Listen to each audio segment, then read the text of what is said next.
নমস্কার প্রিয় ছাত্রছাত্রী, Gour Banga university second semester history MDC পেপারে সাজেশন দিচ্ছি। পেপার কোড HIS MDC 201 2025 সালে পরীক্ষার্থীদের জন্য এই সাজেশন দেওয়া হচ্ছে। আরেকটা বিষয়, এর যতগুলো কোশ্চেন দেখছো প্রতিটা প্রশ্নের উত্তর তোমাদের দিয়ে দেওয়া হচ্ছে। লিঙ্ক ডেসক্রিপশনে রয়েছে। PDF ডাউনলোড করার সময় পাসওয়ার্ড চাইবে, সেই পাসওয়ার্ড ভিডিওর মাঝে দেখিয়ে দেওয়া হবে। তো চলে আসি সাজেশনের মধ্যে। তো প্রথম মডিউল থেকে মান 5-এর জন্য পড়বে প্রত্নতাত্ত্বিক উৎসের ঐতিহাসিক তাৎপর্য আলোচনা করো, ঐতিহাসিক বিশ্লেষণে সাহিত্যের ভূমিকা কি, বিদেশি পর্যটকদের বিবরণ ঐতিহাসিক তথ্য জানার ক্ষেত্রে কতটা গুরুত্বপূর্ণ, বিভিন্ন ঐতিহাসিক লেখন পদ্ধতির মূল ধারণাগুলি সংক্ষেপে লেখো। মান 10-এর জন্য এই অধ্যায় থেকে পড়বে প্রত্নতাত্ত্বিক উৎসগুলি কিভাবে ঐতিহাসিক পুনর্গঠনে সাহায্য করে, উদাহরণ সহ আলোচনা করো। একটা জিনিস আগে বলে রাখি যে মান 5-এর অনেক প্রশ্ন মান 10-এ থাকবে।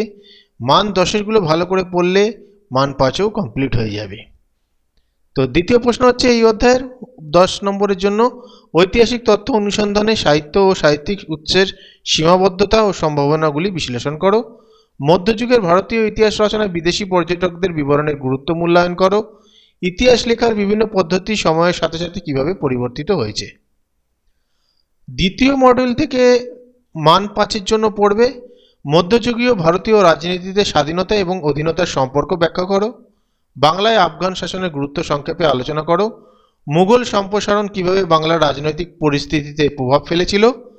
বাংলায় ইউরোপীয় শক্তিগুলি যেমন পর্তুগিজ, ফরাসি, ইংরেজ আগমন সম্পর্কে সংক্ষেপে লেখো। বাংলার নবাবদের অধীনে শাসন ব্যবস্থা কেমন ছিল। মান 10-এর জন্য পড়বে মধ্যযুগে আঞ্চলিক রাজ্যগুলির উত্থানের কারণগুলি বিশ্লেষণ করো। ইলিয়াস শাহী ও হোসেন শাহী বংশের অধীনে বাংলার রাজনৈতিক ও সাংস্কৃতিক বিবর্তন আলোচনা করো।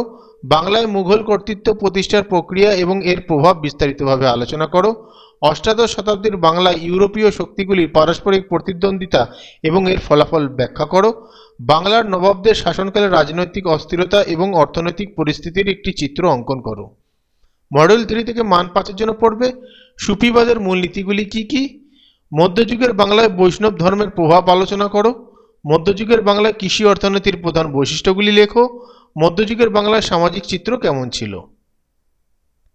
মান 10-এর জন্য এই অধ্যায় থেকে পড়বে মধ্যযুগের বাংলায় ধর্মীয় সমন্বয় এবং সাংস্কৃতিক আত্মীকরণের প্রক্রিয়া আলোচনা করো। মধ্যযুগের বাংলায় অর্থনীতিতে বাণিজ্য ও নগরায়নের ভূমিকা বিশ্লেষণ করো।